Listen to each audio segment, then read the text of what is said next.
Conscious psychological work. I want to find a permanent dwelling within you so that I will be able to associate with you like a father with his children. Only then will the original relationship be restored which you had with me when I created you. But I can only take abode in your heart when you have purged and adorned it for me yourselves, for I can only stay in a place of absolute cleanliness, where no impurities remain, for these prevent my presence as they are part of my adversary, who has to be totally expelled from you to enable my being there. And thus, your earthly task only consists of preparing your heart such that it can serve me as an abode.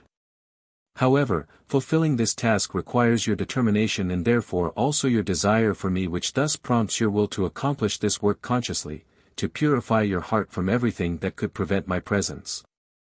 Even just the will to be united with me is extremely highly valued by me, and it will also provide you with enough strength to accomplish your intention. You will recognize where you have to intervene, what you have to do in order to shape yourself such that I can take abode in you.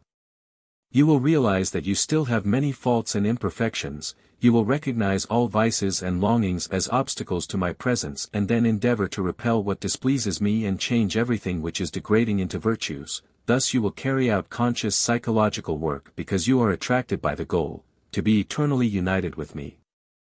Thus, your love for me must have been kindled in you already, and this love impels you towards me and also gives you the strength to change your nature, which you certainly realize as ungodly and not in accordance with my will. Consequently, everyone who recognizes himself as imperfect can also be certain that I will help him to change. However, people are in a bad way if they fail to discover any imperfections in themselves, if they are convinced of their worth, if they don't find it necessary to improve themselves and therefore will never be able to receive me in their hearts, because they suffer a rather sizeable evil, pride, by which my adversary has firmly anchored himself in their hearts. Anyone who, in profound humility, recognizes himself and his unworthiness will appeal to me for strength and help and for mercy. And I will help him and even draw him to myself with burning love and compassion. But anyone who does not recognize his low, imperfect state, will never call upon me either. He travels his path through life and is and remains conscious of his worth. But he walks without me, for as soon as he would feel my proximity his arrogance would leave him too. But he is unable to feel me, because I cannot come near him since he so obviously displays my adversary's characteristic. And thereby he pushes me back, he lacks humility, which alone is regarded and showered by me with a wealth of grace.